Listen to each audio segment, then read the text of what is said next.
four trends that I think are going to be big for 2009 in the way that unions are going to have to engage with the internet.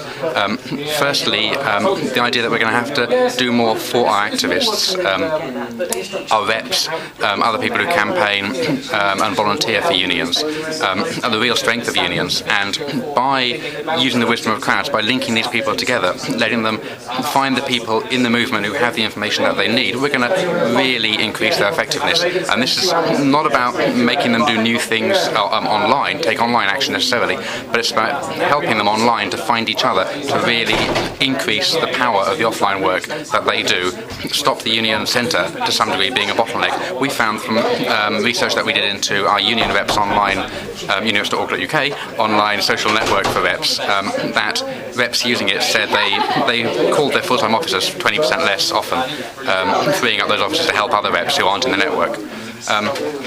Number two, international grassroots linking. We're going to see, I think, a lot more of activists in different countries talking to other activists where they've got a common issue of sector or employer. A lot of unions may work with one employer, and I think there's a lot that can be done in helping network those people so they can find out what's happening on the ground in their different countries within that employer.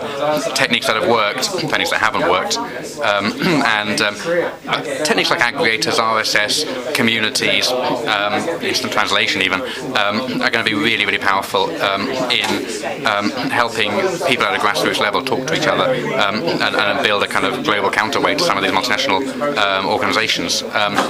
Thirdly, there's a lot of excitement, potential, I think, in working with digital creativity. A load of our people are fantastically talented. They're musicians, they're artists, they're photographers, filmmakers, and letting them use their talents for our campaigns, for their own union work, giving encouragement to that.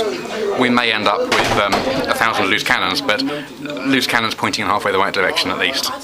So that idea, as consumer creative technologies become so much cheaper, and people, the rise of the prosumer, how so many more people are able to do stuff that's not as good as something that a marketing department or a company that you're targeting can do, but it's sure good enough to stick on YouTube and get 100,000 views, which I think will be very powerful.